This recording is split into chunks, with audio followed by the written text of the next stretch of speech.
tụi con cũng lên á.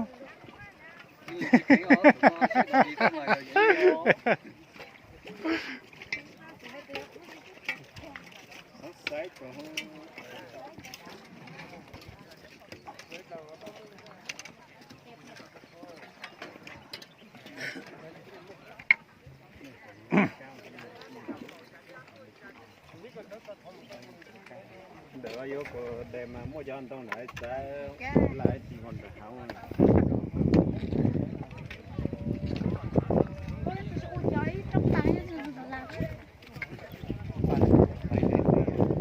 Có người chi trả thắng, có người trồng Cái máy trót đá ở này.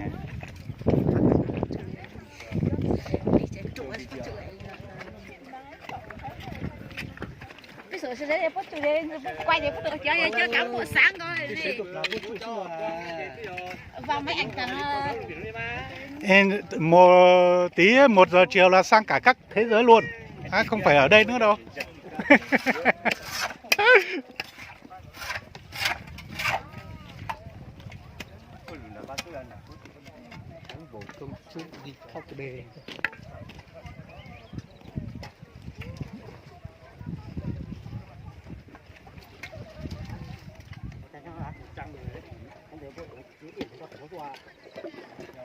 Anh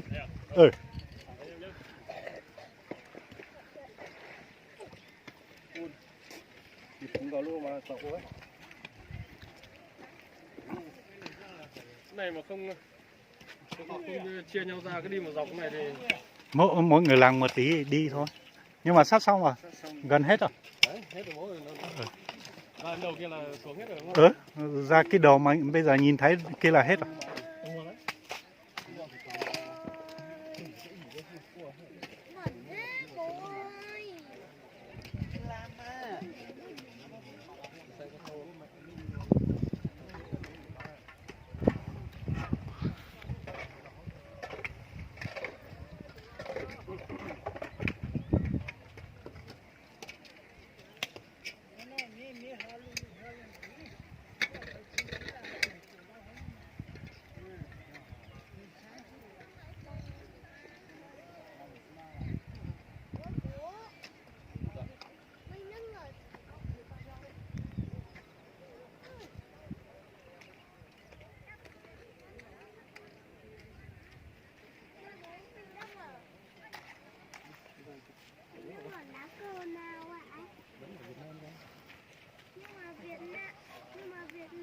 Đi.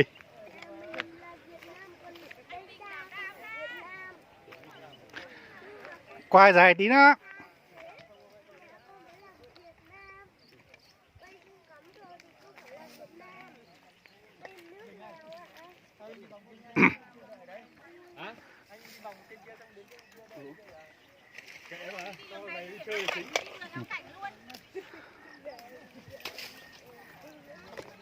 Cháu đi trải nghiệm là chính.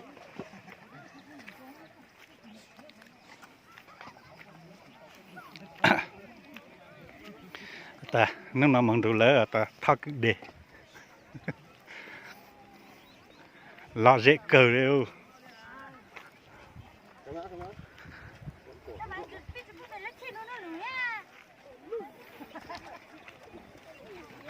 Rồi mình được xe á.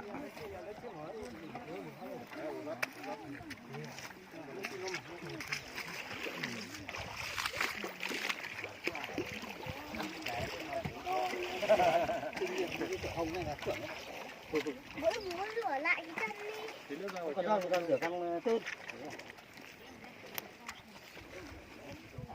loại mà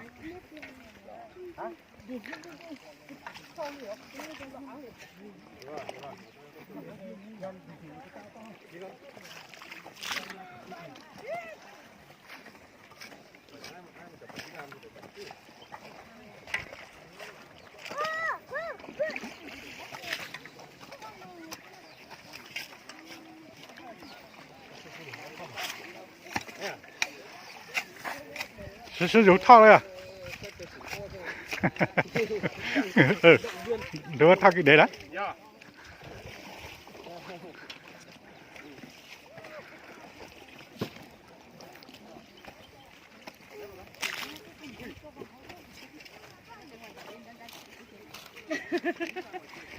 Nhớ kẻ tâm rồi. YouTube đi kiểu này.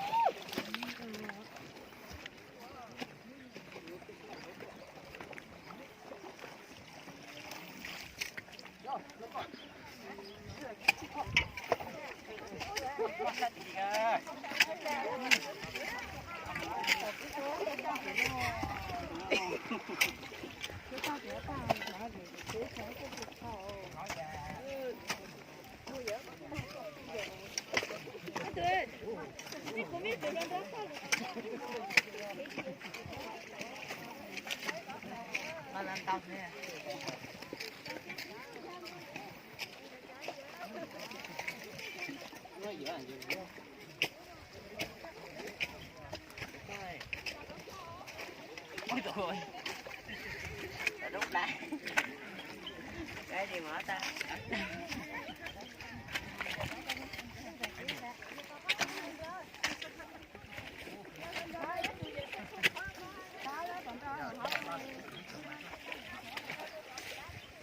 Đó, thay cho điểm đó đi.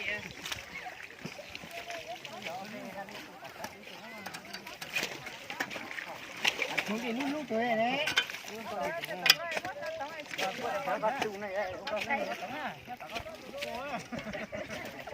của quân hoa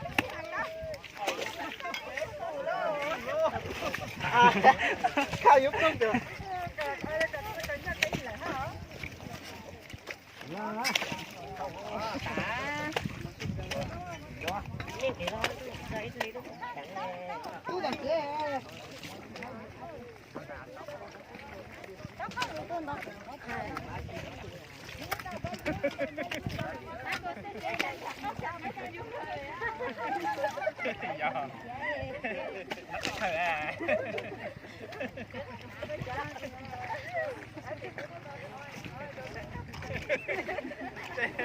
Xe này không nói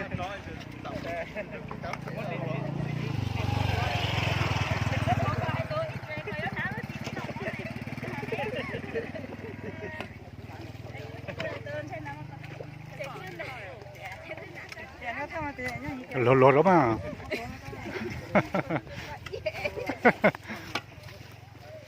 này nước rồi.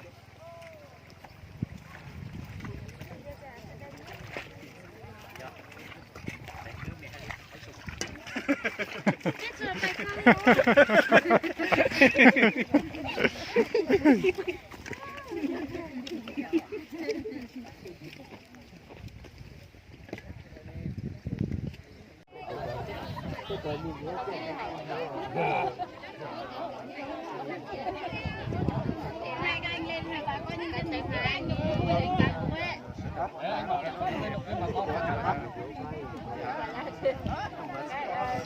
Thì các anh bọn em cũng vui rồi và coi như dân càng vui hơn.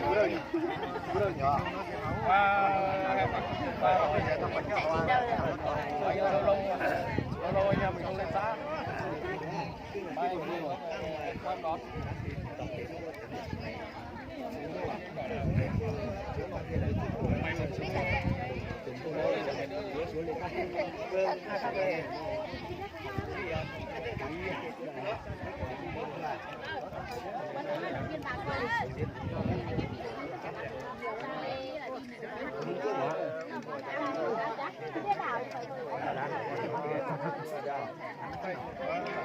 Xe tao nó à. ใช่จังมา ก็ไปนอนในด้านลุกเลยอ่ะ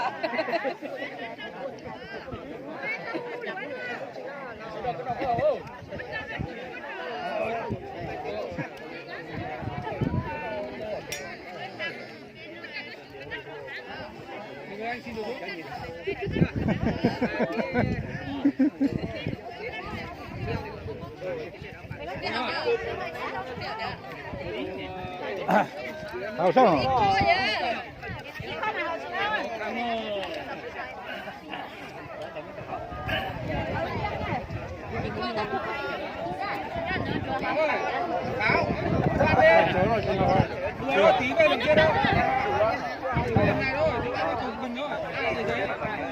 mình đi thôi.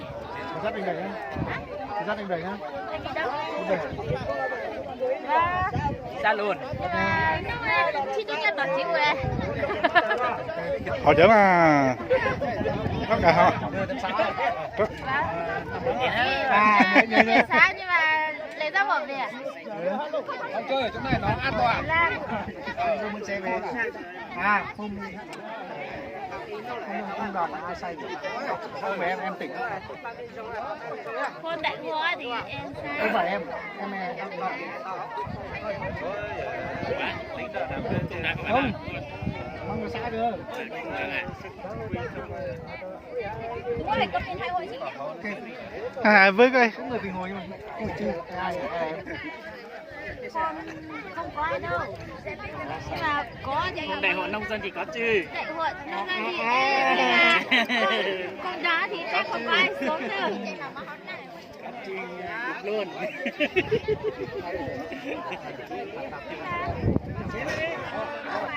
Em mà cái lúc giờ tờ à?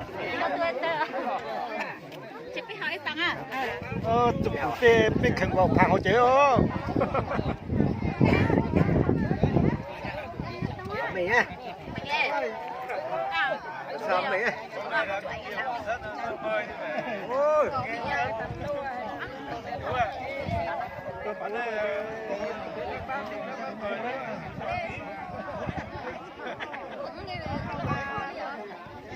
Vô lo.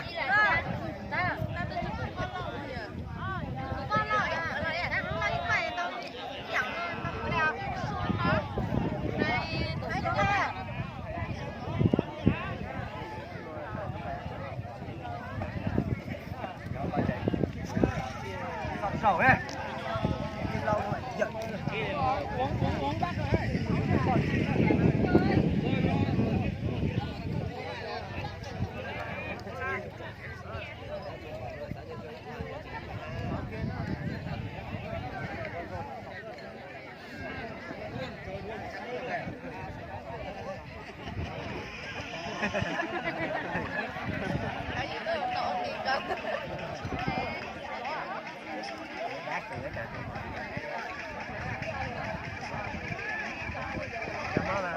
Cảm ơn.